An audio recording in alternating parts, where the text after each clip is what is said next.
In the Book of Mormon's 4th chapter, Nephi kills a guy. So why is this here, and how is this okay? For some brief context, Nephi's family had already left the city of Jerusalem, and him and his brothers were sent back to fetch the brass plates, aka scriptures containing parts of the Old Testament, from a guy named Laban. They had already tried 2 different approaches to get the plates from him, and both times Laban either refused entirely or threatened them with violence. This 3rd attempt, Nephi enters the city alone with no plan, just following the Spirit. This is when he comes across Laban, passed out drunk in the middle of the road. Now what happens here is really important. 1 Nephi 4:10 tells it well.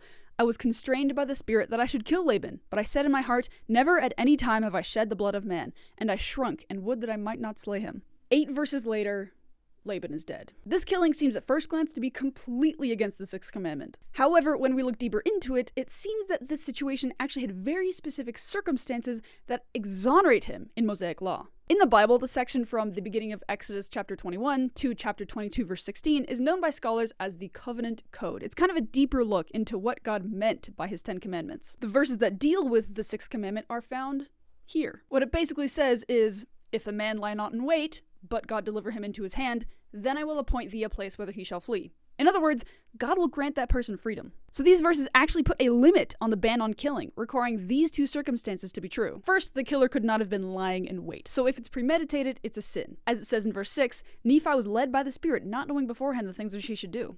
Easy. Second, God needs to have delivered the person into your hands. As the scholar John Welsh posits, the word inna, often translated in the Bible as deliver, would have meant to readers that it was an act of God that Nephi and Laban would meet, and therefore an act of God that Laban is killed. While we can't know for sure that it was this specific Hebrew word that Joseph Smith translated, I find it pretty likely. As Welsh puts it, the implication of the Spirit's instruction could not have been lost on Nephi. He had not been lying in wait, and the Lord had delivered Laban into his hands. Both things are true, therefore Nephi is exonerated under Exodus 21:13. Nephi would have known the Old Testament. Even though he was really afraid to kill someone, which is completely valid, by the way, he would have understood the law of Moses. He grew up as a Jew in Jerusalem, and his father was a believer who would have followed the admonition in Deuteronomy 6. So ultimately, even though killing Laban was really hard on Nephi, and ultimately an insane way to start the Book of Mormon, the event echoes throughout the entire book. Without dealing with Laban the way that he did, Nephi and his brothers probably never would have gotten the plates, and they would have left to the Americas not being able to teach their children the correct law of God. The very foundation of their society would have been completely missing.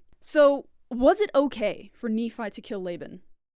I would say, in God's eyes, yes.